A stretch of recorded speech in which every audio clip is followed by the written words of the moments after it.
জয় শ্রীকৃষ্ণ বন্ধুরা, ঈশ্বর ভক্তি চ্যানেলে আপনাদের সকলকে স্বাগত জানাই। বন্ধুরা, এর আগে আমরা একটি ভিডিওতে দেখেছি ভগবান শ্রীকৃষ্ণের সবচেয়ে প্রিয় মন্ত্র তথা শ্রীমদ্ ভাগবত গীতার প্রাণ মন্ত্র ওম নমো ভগবতে বাসুদেবায়।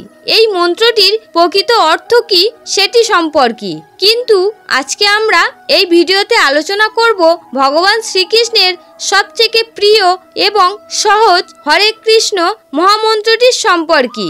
বন্ধুরা, ভগবান শ্রীকৃষ্ণ নিজেই বলেছেন একমাত্র এই হরিনাম জপের দ্বারাই মানুষ এই কলিযুগের সমস্ত পাপ থেকে মুক্তি পেয়ে ভগবানকে লাভ করতে পারবে।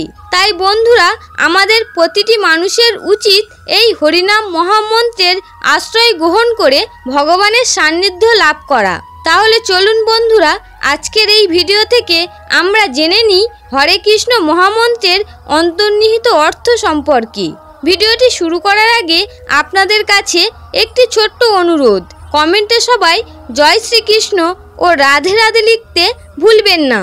তাহলে আসুন এবার জেনে নিই হরে কৃষ্ণ মহামন্ত্রের সার কথা। বন্ধুরা, রাধারানীর এক নাম হলো হরা বা হরে, আর যিনি সবাইকে আকর্ষণ করার ক্ষমতাধারী তিনিই হলেন কৃষ্ণ। এটি আসলে একটি সংস্কৃত মন্ত্র। সংস্কৃত ব্যাকরণ অনুযায়ী হরা অর্থাৎ যা রাধারানীর নাম, তা থেকেই উৎপত্তি হয়েছে হরে শব্দটি। এই মন্ত্রের দ্বিতীয় স্তোত্রটি হল হরে রাম। এক্ষেত্রে রামের অর্থ হল যিনি সর্বত্র রমণ করেন, অর্থাৎ সর্বত্র যিনি উপস্থিত, তিনি হলেন কৃষ্ণ। তার মানে হরে কৃষ্ণ মহামন্ত্রে আমরা যে রামের উল্লেখ পাই তা কিন্তু মর্যাদা পুরুষোত্তম প্রভু শ্রী রামচন্দ্র নন। এখানে যে রামের উল্লেখ পাই তার আক্ষরিক অর্থ হল ভগবান শ্রীকৃষ্ণ, এবং হরা বা হরের মাধ্যমে উচ্চারিত হয় রাধারানীর নাম।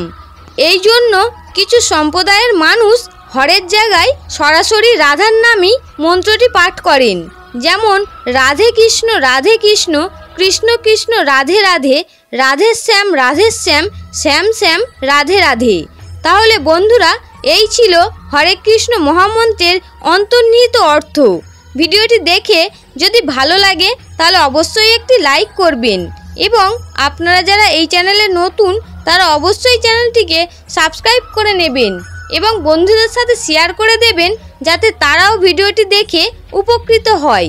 এবং কমেন্টে সবাই জয় শ্রীকৃষ্ণ ও রাধে রাধে লিখতে ভুলবেন না।